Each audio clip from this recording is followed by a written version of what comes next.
Hello, it is Friday, May 2nd, 2025. I'm Chris Bremo, and welcome back to the New York Times Crossword Daily Solve. It's a Friday crossword today, which means we're going to be solving a themeless puzzle, a themeless, possibly punny puzzle, and it's constructed by a Friday veteran, Robin Weintraub, the queen of the Friday. She's always good for a punny Friday puzzle that's not too brutal, but a good level of Friday challenge punniness and misdirection. And this punny misdirecting edition of the Daily Solve has been brought to us by Spriggs, Matthew Drake, and, as always, the indomitable Shoalmaster and the indefinable Charlie Paget.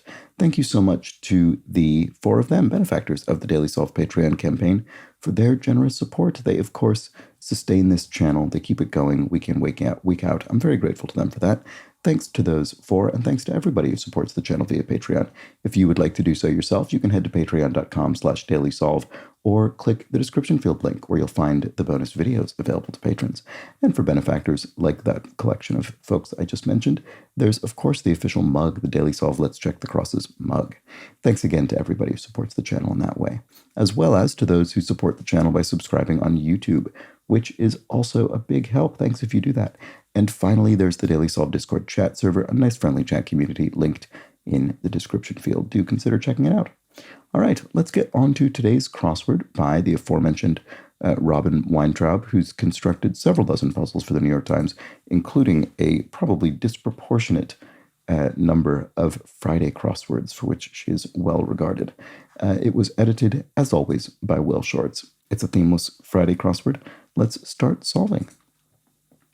Setting for Arthur Miller's The Crucible. That play is famously set in Salem, Massachusetts. Salem, witch trial site. You're doing it all wrong. Not sure what that's about, sorry. River next to the Uffizi Gallery. The Uffizi Gallery is by the Arno in Italy. I've actually been to the Uffizi Gallery a long time ago. Anyway, yeah, I haven't been to Italy in a long time. Put down is laid. Oh yeah, laid down. Every time I see the word put, I have to remind myself that it can also be past tense. So in this case, you put this down yesterday. You laid it down yesterday. Is what's going on. And an impediment to collaboration. Oh, ego. Someone's ego could get in the way of collaboration. Barely enough is. Barely enough. Most of? No. Don't know. Gatsby or Hamlet?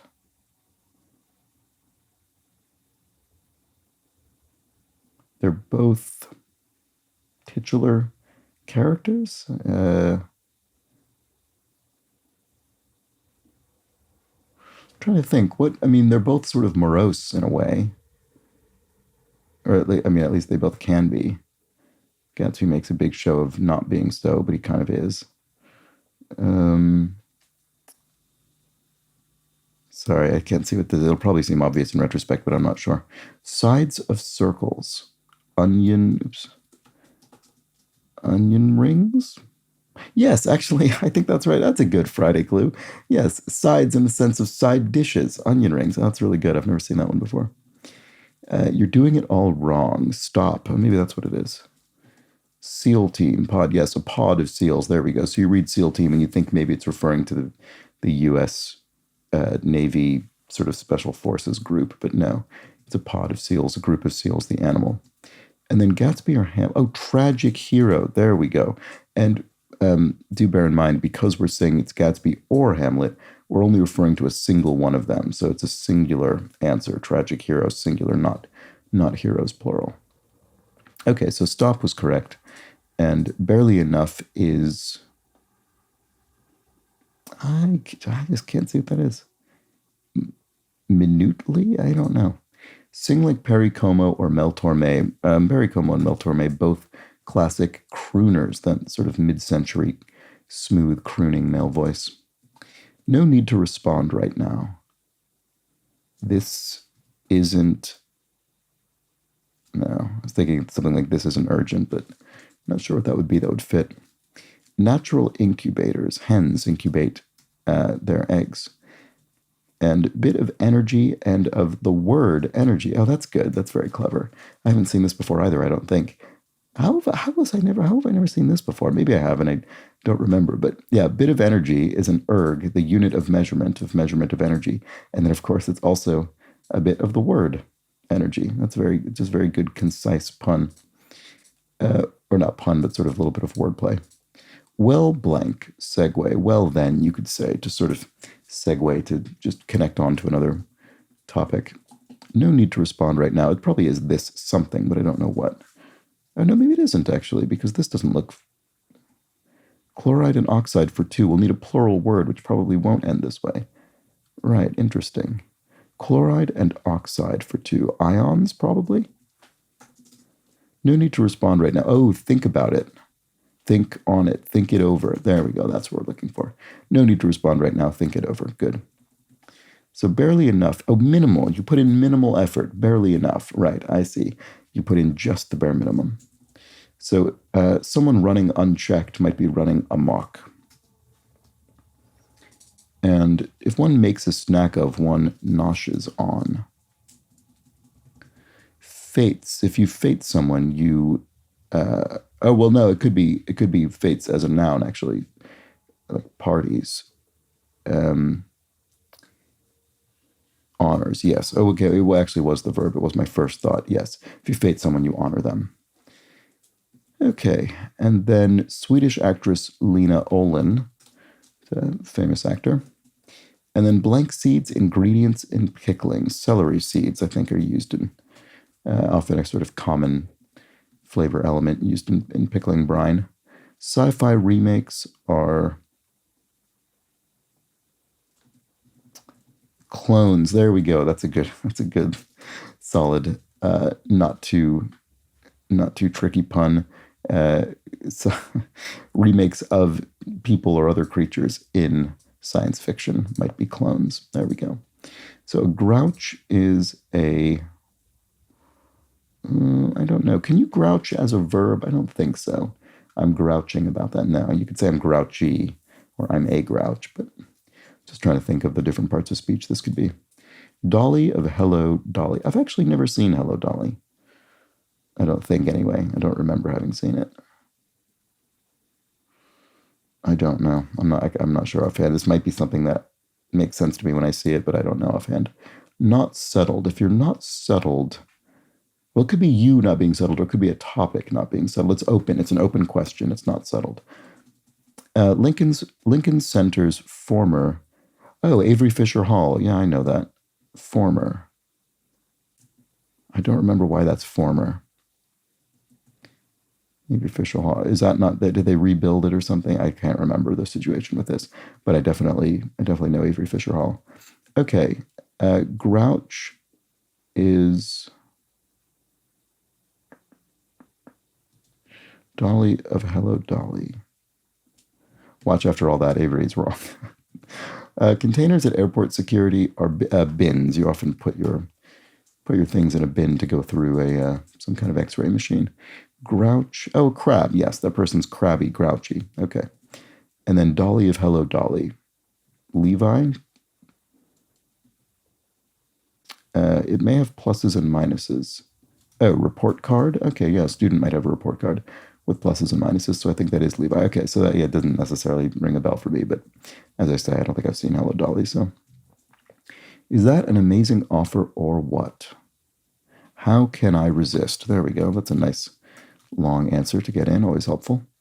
Titular female Disney character whose name also appears in a Shakespeare play, Ariel, who appears in The Tempest.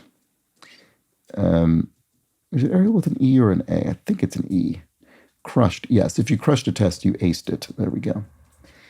1 of 2 for 2 is... Oh, no, sorry. It says 1 of 2 for 1. Sorry. So it could be 1 of 2 for 1, or 1 of 2 for example.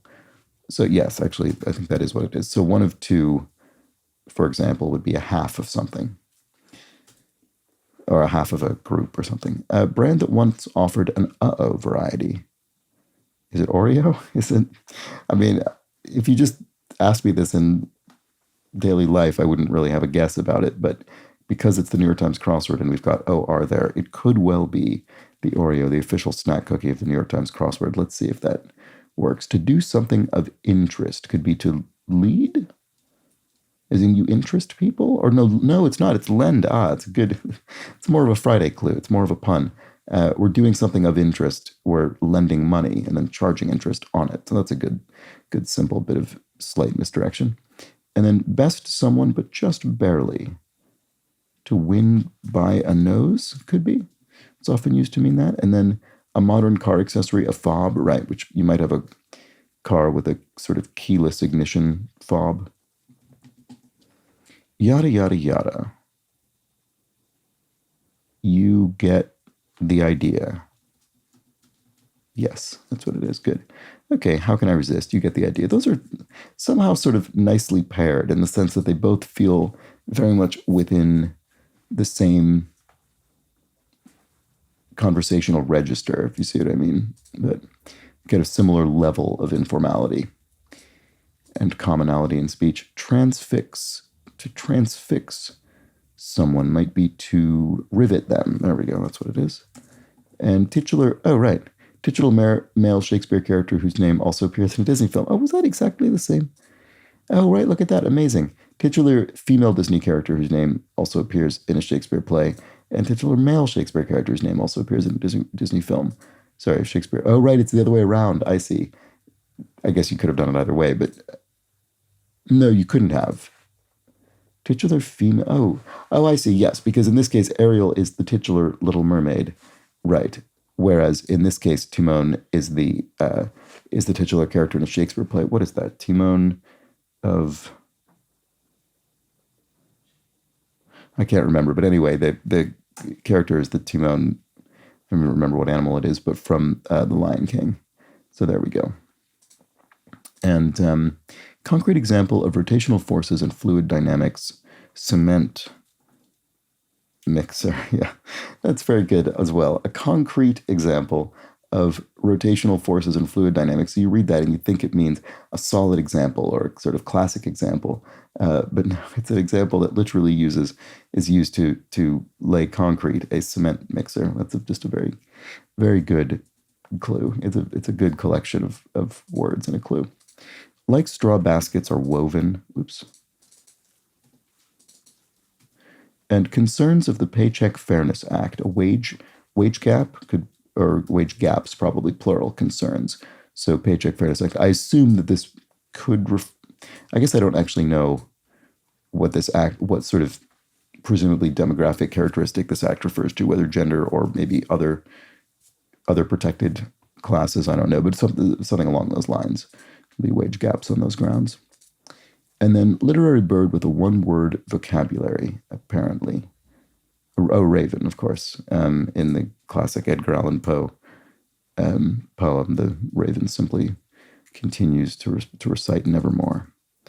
Many a UNESCO site might be a ruin, so it could be a UNESCO World Heritage Site, a ruin of historical or archaeological importance.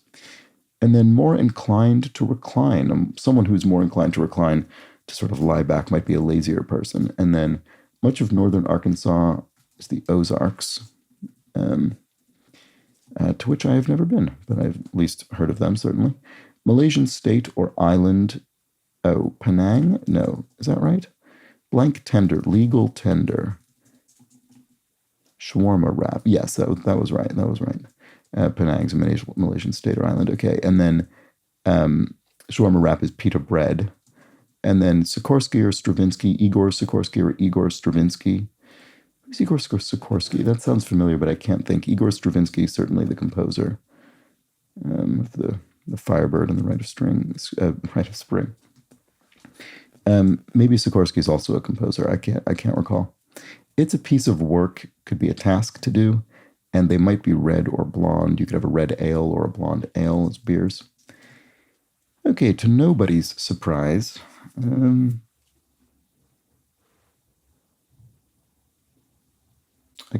know what that is, actually. What about this? Doesn't guzzle. If one doesn't guzzle a drink, one sips on it. And land animal closely related to whales. Hippo, that's a good fact. Hippopotamus. And then aerosol output would be a mist from an aerosol can. Subsides, lessen. Yes, if a particular effect subsides, it dies down, it lessens. And if one merely watches without saying a word, maybe one lurks, and we also use that online to mean someone who's sort of in a chat room or something, but not speaking. Bams, cracks, or dots in mahjong. Oh, right. Are those suits? I don't know that I've ever actually played mahjong. I don't know its vocabulary. Let's see. Sunfish feature. I assume this has got to be suit. I don't know what else it would be, but let's see. Sunfish feature. Not sure. What about this? A walk in the park. A walk in the park, question mark. It's not a lake, is it? I don't think so. What is it? Why can I not see this? X.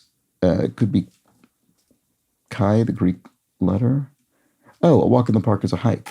Oh, right. Okay, so yes, I see. So it's just quite literally a walk in the park, but the question mark, because the phrase "a walk in the park" we associate it with, it's an idiomatic phrase for something that's easy. But in this case, we're using it in a punny sort of way to actually be more literal. Okay, so the kid, and here's looking at you, kid, is Ilsa in Casablanca. So sunfish feature is a sail, a sunfish sail. All right, okay. Is that a fin or something? Or why do I not know what this is? Sorry. Don't quite recognize it, but there we go. Okay, Pokeball delicacy could be ahi, maybe? Tuna? Let's see if that works. Buckets, a lot or a ton. Didn't give way. If one didn't give way, one held firm. Yeah. Oh, what is this? Pigeonholed? Pigeon hole. Sorry. To categorize someone narrowly. Sorry, I just saw that these spaces and it looked like the word pigeon. Categorize narrowly is to pigeonhole someone into a particular sort of stereotype or expectation.